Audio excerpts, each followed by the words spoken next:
A lot of the time when you're that depressed, you're just left feeling kind of numb. So to feel anything was like kind of a good feeling. Eventually I just turned to self-harm, and it felt good thinking that like it was something I deserved. I didn't want help. I like really truly felt like I deserved what I was doing to myself. I knew that I was going to be switching schools again, going into a whole new school with no kids from my old school, like just completely alone. And to be all alone again, I just didn't want to do it. I figured, why not stop it before it gets to that point. It just like all really caught up with me, and I felt like I really didn't have a purpose anymore. I didn't feel like I was smart enough or good enough or like I would ever go anywhere, and I just felt really useless in this life. And I just felt like it was unnecessary for me to be here. I came to Warped Tour with a friend of mine at the time. I had like plans on committing suicide the next day.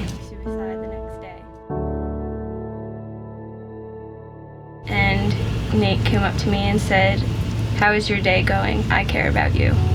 And just like made me break down crying, because nobody ever really like acted like they cared about me, and in that moment it just like made me feel so like touched.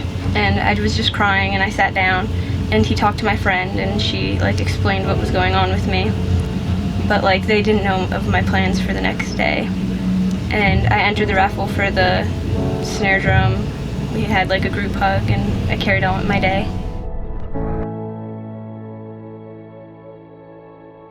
I woke up and I was all alone again in my room. It felt like there was no one again. Once you leave like your Warped Tour wonderland and reality hits you again, it's just all back to every day.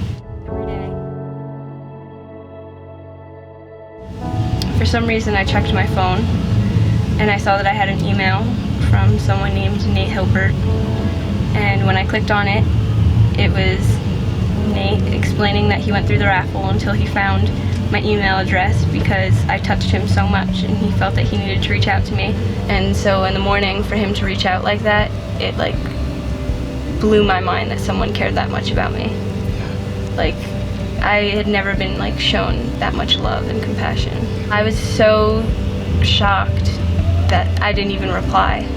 I was just like broke down, and I just laid in bed all day. And I was just so like touched. And I made the conscious decision to never self-harm again. So a month later I emailed him back saying like, thank you. I know it's been a month since I replied, but it had such an impact on me that I had been a month clean. So every month on the 7th after that, I would email him and let him know that I'm another month clean, and another month clean, and another month clean. And then finally it was 1 year, and Warped Tour was here again. And we just stood in that tent and hugged and cried. And we told our story to everyone, because God does have a plan for everyone. And if you decide to take your own life, then who's gonna fill your shoes? That completely changes everything in the whole world. And after just one day meeting one person, it like completely changed my life, because it gave me a whole new community of people who actually cared and were actually there for me and were actually passionate about the same things that I'm passionate about, and that also want to help people that were in the same situation as me. So now that I'm out of that, like that's all I want to do, is to help people that are in that same spot.